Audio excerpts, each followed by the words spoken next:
G'day, it's Robbie again. Well, I'm doing a little job here. I've got one of these XU1 palm sanders. They're the cheapest one you can buy, but they're actually surprisingly good.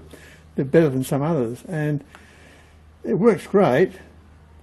The one thing about it I don't really like is it's got a dust collection bag which clicks on here. Doesn't collect anything, the stuff just goes straight through it, and you might as well not even bother.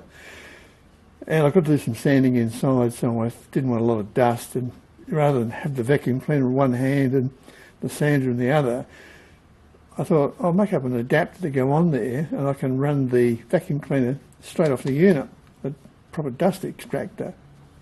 So I went through my my vacuum cleaner fittings, various ones I've collected over the years, and I found this. Now that's a nozzle fitting.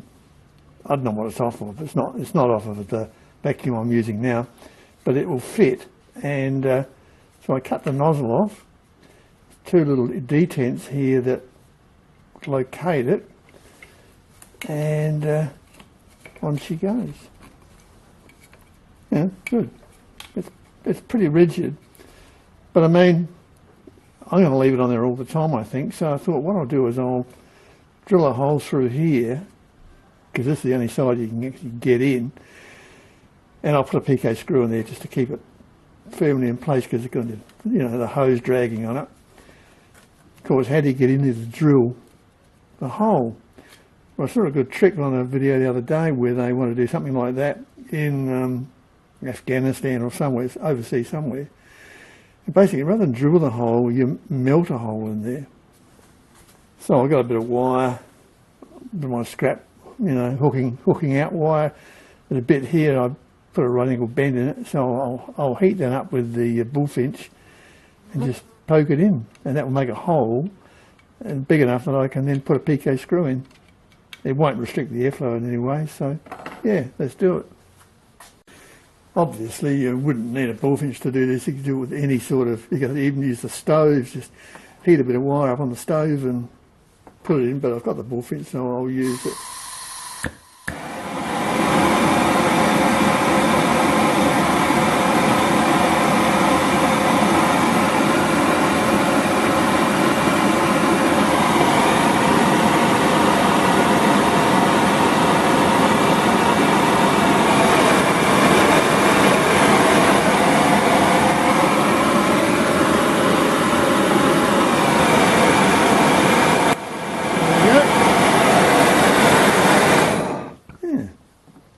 Went through on the second attempt, I didn't push quite hard enough.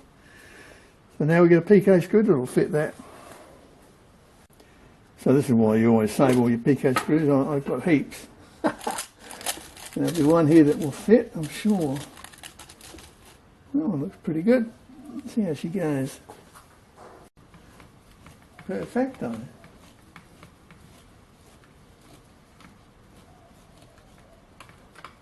That's fantastic. It's a good trick, isn't it? Now she's as solid as a rock. Yeah, so there's a good trick for you. Don't worry about using the drill, just use a bit of wire and just melt your way through of the appropriate diameter. Okay, that's it for me. I'll see you next time. Cheers.